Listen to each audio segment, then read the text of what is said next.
राधे राधे प्यारे भक्तों, बोलो श्री राधे धे। बच्चा, आज का समय देखो, लोग छोटी छोटी बीमारियों से ऐसे घबराए हुए हैं जैसे कि बीमारी का ही जन्म हुआ है। कहीं पेट में गैस, कहीं सिर दर्द, कहीं थकावट, कहीं कब्ज। पर बेटा, कोई यह नहीं सोचता कि यह सब होता क्यों है। क्यों होता है कि 25 साल का जवान बच्चा भी थकावट से बेहाल है और 50 साल के बुजुर्ग तो चलने फिरने लायक भी नहीं रहे। आज मैं तुम्हें बताऊंगा एक ऐसी साधारण लेकिन अद्भुत बात। पानी पीने के सही तरीके के बारे में हमारे शास्त्रों में कहा गया है, अति सर्वत्र वर्जयेत। हर चीज में अति बुरी है, खाना हो या पानी। गलत तरीके से लिया गया अमृत भी विष बन जाता है। पानी जीवन का अमृत है, पर सही तरीका जरूर। बच्चा, जब मनुष्य पानी को हल्के में ले लेता है, जब चाहे, जैसे चाहे, जितना चाहे पी लेता है, तब वही पानी उसके शरीर के लिए जहर बन जाता है। गांव में एक बार एक बड़े वैद्य गुरु आए। उन्होंने लोगों से कहा, पानी अगर गलत पिया तो बीमारियों की जड़ बन जाएगा। शरीर में 70% पानी है, उसी से खून बनता है, पाचन होता है, किडनी काम करती है, त्वचा चमकती है। अगर पानी गलत समय गलत तरीके से पिया जाए तो कब्ज, गैस, पेट की खराबी, वजन बढ़ना या घट ना पाना, चेहरे पर पिंपल्स, झुर्रियां, जोड़ों का दर्द, बालों का झड़ना सब शुरू हो जाता है। पानी पीने के 5 स्वर्णिम नियम, महाराज जी का उपदेश। 1, बैठकर पानी पियो। शास्त्र कहते हैं, उत्थित पानम विषम। खड़े होकर पानी पीना जहर के समान है। बैठो, शांत होकर धीरे धीरे पियो। 2, गर्म या सामान्य पानी पियो। ठंडा पानी पाचन को धीमा कर देता है। हल्का गुनगुना पानी पियो, जैसे हमारे श्री मुनि करते थे। 3, भोजन के साथ पानी नहीं। खाने के तुरंत पहले या तुरंत बाद पानी पीना पाचन रस को पतला कर देता है। भोजन के 1 घंटे बाद ही पानी पियो। 4, रात को ज्यादा पानी नहीं। सोने से पहले ज्यादा पानी पीना किडनी पर बोझ डालता है। रात को हल्का पानी या गुनगुना दूध पीना उत्तम है। 5, एक बार में थोड़ा थोड़ा पानी। प्यास से अधिक कभी न पियो। बार बार पेशाब आना, किडनी को थकाना, ये सब उसी का परिणाम है। वजन और पाचन का रहस्य, गुरु जी की सीख। बेटा, लोग कहते हैं मोटापा बढ़ रहा है, वजन घट नहीं रहा। मैं कहता हूं, पानी का सही प्रयोग कर लो, आधी बीमारी ऐसे ही भाग जाएगी।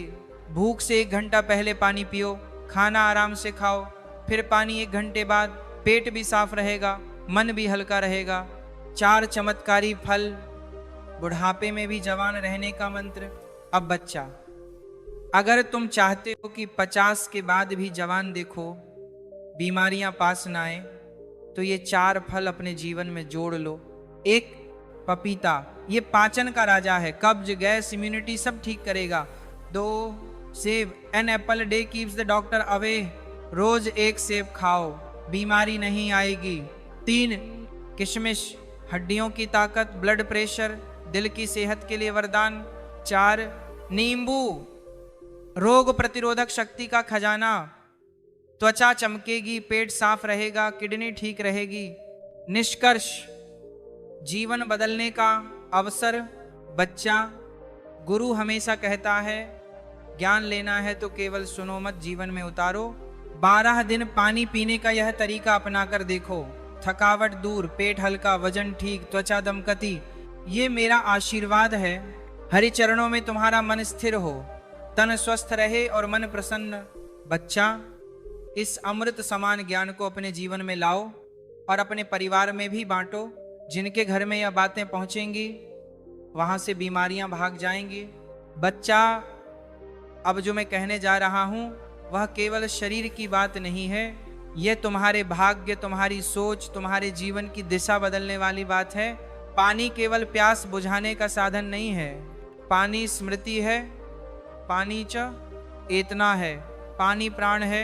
जिस तरह तुम पानी पीते हो, उसी तरह तुम्हारा जीवन बहता है। अगर पानी अव्यवस्थित है तो जीवन अव्यवस्थित हो जाता है। अगर पानी शांत है तो जीवन भी शांत हो जाता है। तुमने कभी ध्यान दिया है बच्चा, जब तुम क्रोध में होते हो और उसी समय पानी पीते हो, तो वही पानी शरीर में विष की तरह फैलता है। और जब तुम शांति से, कृतज्ञता के भाव से पानी पीते हो, तो वही पानी औषधि बन जाता है। इसीलिए हमारे ऋषि कहते थे, पानी पीते समय मन शांत रखो, 3 गहरी सांस लो और भीतर ही भीतर कहो, यह जल मेरे तन मन और प्राण को शुद्ध कर रहा है। बच्चा, आज की पीढ़ी जल्दी बूढ़ी हो रही है। चेहरे पर रेखाएं, आंखों में थकावट, हृदय में बेचैनी, क्योंकि जीवन में प्रवाह नहीं है, केवल दौड़ है। सुबह उठते ही मोबाइल, रात सोते समय मोबाइल, बीच में चाय, कॉफी, ठंडा पानी और शरीर से उम्मीद कि वह जवान बना रहे। याद रखो बच्चा, शरीर एक मंदिर है और पानी उस मंदिर की गंगा है। अगर गंगा मैली होगी तो मंदिर भी अपवित्र हो जाएगा। आज से एक छोटा सा व्रत लो। सुबह उठकर पहला काम, 2 घूंट गुनगुना पानी आंख बंद करके और मन ही मन कहना, हे प्रभु मुझे भीतर से साफ कर दीजिए। फिर देखना, कुछ ही दिनों में नींद गहरी होगी, मन शांत होगा, चेहरे पर एक अलग ही आभा उतरेगी। लोग पूछेंगे, क्या किया है तुमने, तुम बदल कैसे गए? तब तुम मुस्कुराकर कहना, मैंने केवल अपने पानी को सम्मान देना सीख लिया है। बच्चा, यह केवल उपदेश नहीं है, यह जीवन की रीढ़ है। जो इसे पकड़ लेता है वह कभी टूटता नहीं है। बच्चा, अब मैं तुम्हें एक ऐसा रहस्य बताने जा रहा हूँ जो ऋषियों ने मंत्रों में छिपा कर रखा था और जिसे आज का मनुष्य भूल चुका है। जब तुम पानी को केवल पानी समझकर पीते हो तो वह केवल तरल रहता है, लेकिन जब तुम उसे प्राण समझकर पीते हो तो वह दवा बन जाता है। तुमन एक कभी देखा है गांव की वह दादी जिसके चेहरे पर झुर्रियां तो हैं पर आंखों में आज भी शांति है? क्यों? क्योंकि उसने जीवन भर पानी को नियम से पिया और जीवन को श्रद्धा से जिया। आज के बच्चे बोतल उठाते हैं, भागते हुए पानी पीते हैं, खड़े खड़े मोबाइल देखते हुए, और फिर कहते हैं मुझे गैस रहती है, कब्ज रहती है, थकावट रहती है। बच्चा, बीमारी शरीर में नहीं आती, बीमारी जीवन शैली से बनती है। आज से एक नियम बना लो, पानी पीते समय कभी जल्दी मत करो, कभी क्रोध में मत पियो, कभी खड़े होकर मत पियो। हर घूंट को ऐसे लो जैसे वह तुम्हारे भीतर नया जीवन भर रहा हो। रात को सोते समय एक बार अपने पेट पर हाथ रखकर कहना, आज मैंने अपने शरीर का ध्यान रखा है, और फिर शांति से सो जाना। देखना बच्चा, कुछ ही दिनों में तुम्हारा शरीर तुम्हें उत्तर देने लगेगा, तुम्हारी आंखें चमकेंगी, तुम्हारा चेहरा बोलेगा और तुम्हारा मन कहेगा मैं ठीक हूँ। यही असली स्वास्थ्य है, यही असली साधना है और यही जीवन की सच्ची सेवा है। राधे राधे। अपने जल को प्रणाम करना मत भूलना।